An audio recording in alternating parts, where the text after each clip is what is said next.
This is Matterall. It's July 21st. We're talking with Killah Bee. He'll be the only guest. We're going to do a fountain update, see what went on there after the initiative. The dominant group in the region had a State of the Alliance, the SOTA as we call it. They just announced some changes of things that are going to happen there. Again, this is a war area, so Killah Bee's going to fill us in on what's going on there. Hi, Killah Bee. Hello. So what happened with the State of the Alliance for Initiative? What'd they say? So Sister Bliss started the SOTA by stating that, a little bit of an opening kind of going. 2 weeks ago, the war started. PanFam and their allies have been throwing everything at us they could, and we've been doing God's work, holding them off. And he then went into a little bit of what's going to happen next. Mostly, he set some expectations for the Alliance. He talked about how the fall of Fountain is inevitable, how they're going to focus on defending key constellations, 3 of them. According to my sources, he said that they're going to focus on defending Sphinx, Saturn, and Unicorn, which are 3 constellations in Fountain. Interestingly enough, he didn't mention the constellation that's bordering Delph, which I find interesting. And they're going to do some changes with what they have. They're moving some of their assets around. They told their members to evac all their non-essential stuff to either LowSec or NPC Fountain. And they're moving all non-used combat doctrines that are not being used at the moment into YTech 2 or the YTech 2 Keepstar, which is the Keepstar that's on the border to Delph, right? So basically moving all non-essential stuff to safety in either NPC Fountain or LowSec, and moving all combat doctrines that they're currently not using into the Keepstar and YTech 2, as well as all spare capitals that members have. And they're leaving their combat assets in IGE. So they're not, I was predicting that they were going to announce that they're retreating from Fountain. They're not doing that. I'm pretty happy about that because that means we get to keep fighting them. So they're going to leave all their currently used combat doctrines in IGE, as well as their supers and titans. They're also staying in IGE. And at least, everybody should have a dreaded carrier as well. And they're planning on, and I'm quoting Bliss here, he said, we're staying in Fountain until all structures are gone, and then we're going to assist our allies, right? So that sounds to me like they're going to try to unanchor the Keepstars, I think, maybe, and defend the structures that they care about. I know that there's probably a couple of big builds still going on that they want to make sure that they go through as well. There's a bunch of systems that have a huge index, which means that there's likely stuff of high value building in there. So I'm assuming they're going to finish those builds and then move into Delph. He also mentioned that once they did move into Delph, they would be focusing on counterattacking rather than defending. Definitely want to stay on the offensive instead of just defending stuff in Delph. They want to go out and, counterattack us, whoever that may be. Maybe Tappy, maybe Test, maybe PenFam. We'll see. And they also want to keep killing crabs through wormholes, as they have been for a long time now, very successfully. That's pretty much the TLDR. He talked about a bunch of other stuff, obviously. There was a Q&A after as well, but I think I covered most of the interesting bits. So to sum it up, Init is not leaving Fountain. They're focusing on defending 3 key constellations and all of their important structures, by their definition important, so we'll find out which ones those are. And they are planning, or they are accepting the fact that Fountain is going to fall eventually, and they want to try to make us bleed as much as possible for it. Right. Okay, I have those constellations circled on screen here so you can see where they are. Do they fit in the middle or lower part of Fountain, or are they in the north? So those are mostly constellations surrounding their current staging system. The constellation that they're staging is in, as well as the one right next to it. And yeah. I think I want to focus on that core, basically. I think it's within strike range of their Keepstar. Don't they have one in IGE? Yes. Yeah. Well, a lot of Fountain is, a lot of the stuff we're killing right now is as well. We just killed 2 Fortizars that they did not defend, but both of those Fortizars were in constellations that they're giving up, quote unquote. Right now, we're reinforcing a faction Fortizar, putting it into final, so we'll see if they defend that. There's a bunch of stuff going on. We're going to focus on burning as much of Fountain as we can now, obviously, and we're going to make their time staying in Fountain as hard as we can. So that's our objective right now. Right. I think we'll likely see some moves soon from PenFam and allies. Probably going to stage further into Fountain. We'll see, because now that D4K is opened up, right, that would make sense to stage into D4K, my opinion. D4K offers us nice range over Fountain. And then we're just going to continue putting pressure on in it, keep reinforcing the stuff, keep shooting it, and burn Fountain. Well, at the very least, yeah, you've gotten your beach hold now. You can enter into that first constellation, Taurus, and that includes LTAC A and D4K, and that gives you options to jump to NPC we space. own pretty much all IHUBs in Taurus and Vyvern already. They gave up like yesterday. They stood down with one of their fleets, and we had like 11 IHUBs come out throughout the evening, and we killed all of them and took them over. So we own pretty much all IHUBs in Vyvern and Taurus now already. So yeah. So Vily's here. It's fair to say that we have established a beachhead. You have, yeah, as of yesterday. Vily's here with us as well. So you two guys are the only guests today. How's it going, Vily? It's going pretty good. It's been quite a day. Let me turn you up here. Yeah, I'm always quiet. You know, it's been a good day. Obviously, any day we get to make big progress or see big gains or talk about big gains is big, right? Yeah. Forward momentum is one of the most powerful tools you can have in war.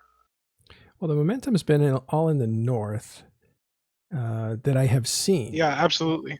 And so how does that work towards the overall plans that you guys have made?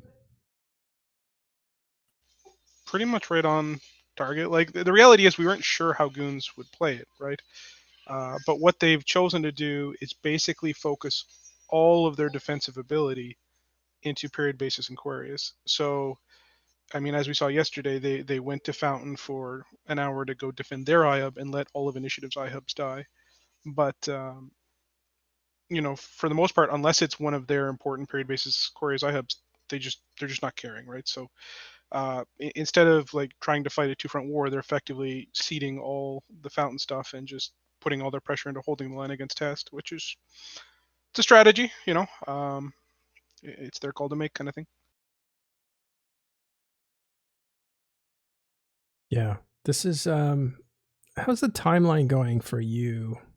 And I know you had an idea of what the war would look like, but when, you know, all plans last as long as the very first impact of Yeah, fighting. we're so far ahead of schedule. It's disconcerting almost. It really makes it hard to keep up with the plans. Let's say. This is always a bit cringy to say, I feel, in public, but because it's always being taken out of context. But in all honesty, we did not expect to make this much progress in Fountain this fast. It's been 2 weeks, and we've established a good beachhead, a strong beachhead, and we're forcing in it to, you know, condense so much already. That's something we did not expect to happen within 2 weeks, right?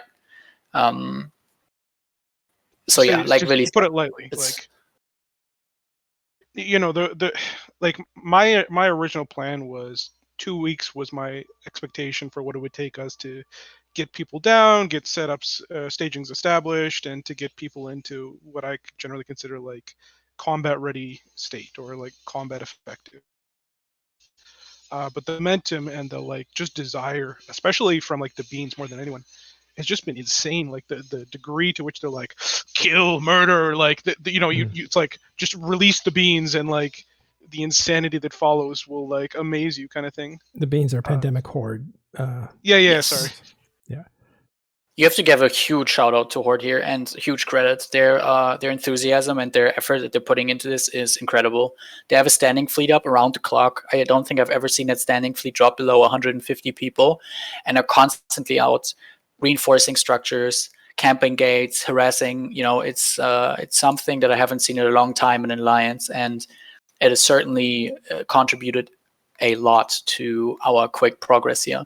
And then on top of that, Horde forms ridiculous numbers on every big op, right? Like every time we have a big op. I think yesterday I filled, yesterday I was seeing Horde because they didn't have anyone around in EU. And I helped them out basically. And I pinged for the fleet, and it didn't even take 2 minutes and the fleet was full. I had a full fleet of 256 pilots in the proper ships within 2 minutes. It's something that I've never seen that before, almost. So it's, yeah. Wild. Huge shout out to Horde. So I was looking at the map there, and in Fountain, the 3 constellations are in what is geographically the north part of Fountain. We'll have to see what their jump range is. But it doesn't seem like they're blocking the gate to Delve. Strategically, does that mean anything? I don't know what you mean, sorry. Well, from the constellations that they're going to be protecting, they said, those are not the entry points into Delve from Fountain. Yeah, so that was like it may just be like an unsaid thing that they will do it that way, or I'm not quite sure exactly. Maybe it's so obvious, like maybe they're just like, obviously we're going to defend our way to Delph, right? Because there was like one thing that like kind of stood out to me as well when I got the notes from Init Soda was like the 3 constellation they naming that they want to defend, that doesn't include the constellation that leads to Delph, right? So that's obviously interesting, but I'm like, obviously they're not going to let White Tech 2 IHUB die, right? Like that would be a massive loss. So I'm assuming they're going to defend that anyways, right? Yeah, that's the area. The red dots that you can see on this map is the area that they can jump to, but at the very bottom of that is Mermaid and Hydra. Let's look at the jump range map. Mermaid and Hydra and Basilisk are out of jump range from IGE. So that exposes the entry system of ZXB in Delve. But wouldn't it be a danger to get your fleets between, and I don't know if Warfare works this way, but to get between Init in the north and Imperium in the south? Like, would that... Yeah, so the longer they take before they make the hard call to retreat, the more they risk encirclement, basically. So they could get trapped in the north. Yeah. As the citadels, surrounding IGE die, and the longer they kind of wait for it, the more the risk just continues to amp up and up and up in a way that is either sustainable or not. So. Yeah. So, I mean, the big takeaway is they're going to condense into 3 constellations and prepare to attack on their terms.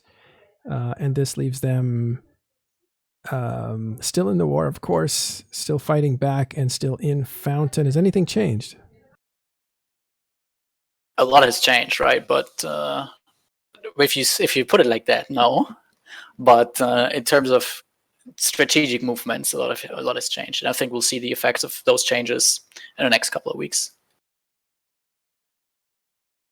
A lot of opportunities that open up for us now that were possible 3 days ago. Let's just put it that way. Yeah, the ability to just walk into D4KU or to stage from D4KU, for example. What that means for initiative is just like the worst nightmare of an alliance trying to fight this kind of war. It just means you've lost realistically all capital and super capital dominion, and without that they have no way in all reality to kind of handle the numbers against them. All right, cool. Well, thanks very much, Killah Bee and Vily, for talking about this, the developments in Fountain. We'll try to get comment from the initiative themselves as soon as we can. But this from the perspective of the people attacking Poppy, we call it. So good. We'll talk about Fountain in the future. We'll definitely keep our eye on it. Looks like it's the first cracks in this war where significant movement is taking place. Thanks everybody for watching. We got to run out. We will see you next time on Docking Stations. Bye.